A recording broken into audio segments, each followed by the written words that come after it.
So when I first started this sport, I was very intimidated by the cost of everything. And there are so many things you need for triathlon. And a lot of people will say, oh, it's a bike and it's a swimsuit and some running shoes. That's all you need.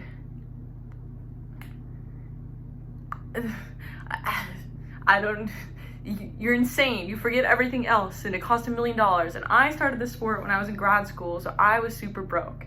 And I really just wanted somebody to tell me what was necessary and what was not. So today I've decided that I am just gonna go over my 7 favorite things that I own for a triathlon. First thing that is up are these guys. Some nice sport headphones. These are called the WPS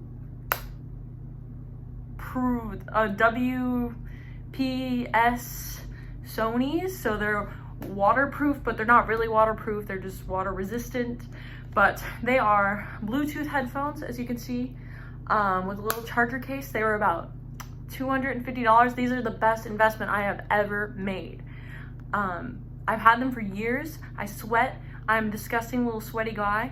I sweat notoriously in these bad boys, and I use them every single day, and they charge for like 11 hours, and they've lasted so many years, and they're great. And there's gonna be a lot of people on these dumb Facebook pages that are saying, especially if you're doing an Ironman, but practice like you play and don't listen to music during your training. These people are just gatekeeping, okay? They think everything is too deep. They're too deep. Honestly, I have listened to music in every single training session that I've had ever, other than swimming, of course.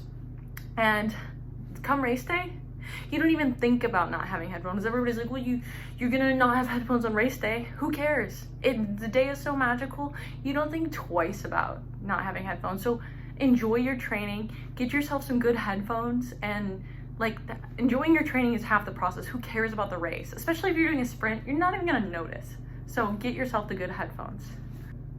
Stop being mean to people on Facebook.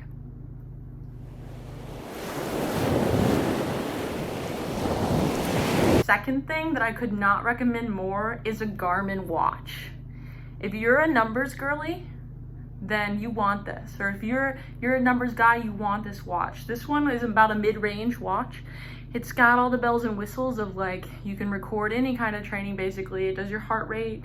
It attaches to your Woohoo kicker. You know, it tells time. That's great. It gives me a rash. That's also really good. But a Garmin watch is awesome. I personally love Garmin because this bad boy is 3 years old, and it kind of crapped out on me, and it was after the warranty, but I called up Garmin. I was like, hey, this is what happened, and they sent me a new one for free. So Garmin's an awesome company. It's great. It uploads to Strava. You have Garmin Connect. So if you're looking for one kind of luxe purchase in your triathlon journey, I love this bad boy. I love this watch. I think this is the Garmin 935, 735.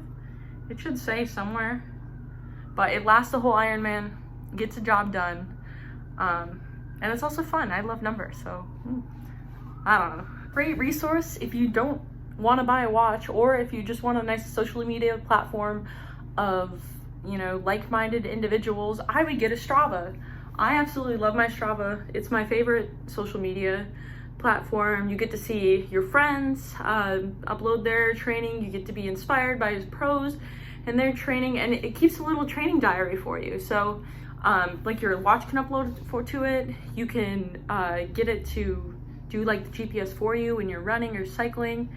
And I think it's a great little gateway into the community of triathlon, if nothing else. I would definitely sign up for Strava. You can make it private, so you don't have people looking at your stuff. And it's awesome. Strava's a thing that I would recommend, especially for a beginner triathlete. Say you don't want to try a bunch of different fuels because it's expensive. I get that. It's super expensive just for extra sugary, carby things. I think one of your best bets is probably Cliff Shot Blocks. They taste I would say adult fruit snacks, as in if you eat too many of them, you will get fat.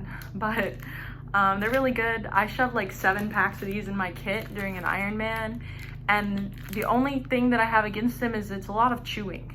But if you're okay with chewing, if you have a strong jaw, you can definitely handle these, and the flavors are so mild. I don't trust people who like goo. Goo, to me, disgusting. Why would I want melon flavored bean pasty grossness? I don't know. Cheers to you if you like goo, but I don't know if I trust you.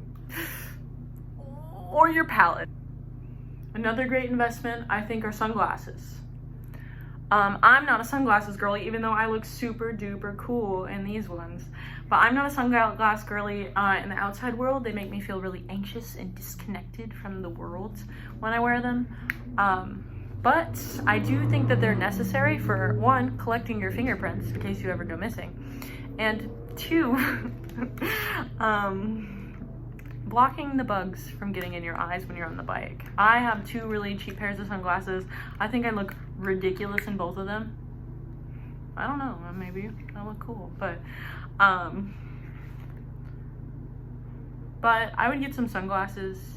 Just buy some cheap ones because you're gonna lose them or you're gonna break them if you're me. Actually, I've had these for 3 Ironmans now, so maybe I've turned a new leaf. But 3, maybe 2, 2 Ironmans. I think I broke my first pair. But I think sunglasses, like, very cheap thing that will make your life a lot more enjoyable when you're training because you won't have little buggies in your eyes. If they can make mouth sunglasses, like a little mouth windshield, so I wouldn't swallow so many bugs, I'd be really happy. But I guess that's what a mask is. The next thing I would recommend is this little bottle doohickey thing. So you stick your bottle in here and then you put your hand in and you like pull it and then it's like sticks to your hand and then you're like, you know how irritating it is running with like a water bottle in your hand? It's like a little bit less irritating by running with this in your hand and then your bottle on the outside of your hand. It also comes with a little pocket thing and you can buy one of these on Amazon for like a couple dollars and you can put your little fuel in the pocket thingy. These goos are the only goos I trust if you eat, but they're just vanilla icing flavored. These are also good. I would try these if I wasn't into chewing, but I wasn't into eating melon flavored goo. Next thing that I would do if I was training is I would have some backup motivation. I personally just finished, I think this will probably be backwards for you guys, Choosing to Run by Des Linden. She was the 2018 Boston Marathon champion and it was really awesome. I would get something that's relatable and just kind of something that, you know, your motivation's not always there, but sometimes you can just like watch something or read something to pump you up and there's no shame in that. I think another gatekeepy thing that people say is it's like not about motivation, it's about discipline. Sometimes, man, you just need some more motivation. That's fine. You're getting out there, you're doing your thing, you know? So I really recommend this book. I thought it was really good. I'm a harsh critic of books, but I would try this out. The last thing that I would buy as a triathlete, because, you know, rest and recovery is your #1 priority, you know, nothing counts, are these really cool elf pajama pants. They were shipped at Kmart 10 years ago, you know, for Christmas, 'tis the season. But they look pretty cool. In all seriousness, I understand that triathlon is a really expensive sport. And I've acquired all of these things kind of over time, just like run into a little bit of money or, you know, I got my first big girl job and bought some of these really nice things. But at the end of the day, what you really want to focus on is 1, that you're having fun, 2, that you're being safe, and 3, that you're not listening to the haters on Facebook. Because we see you, Dan, who's 75. Hope you guys enjoyed this video. I know it's a little different from what I usually do, but if you're wanting to watch more triathlon content, please like and subscribe, because that's what I'm supposed to ask for. But happy training.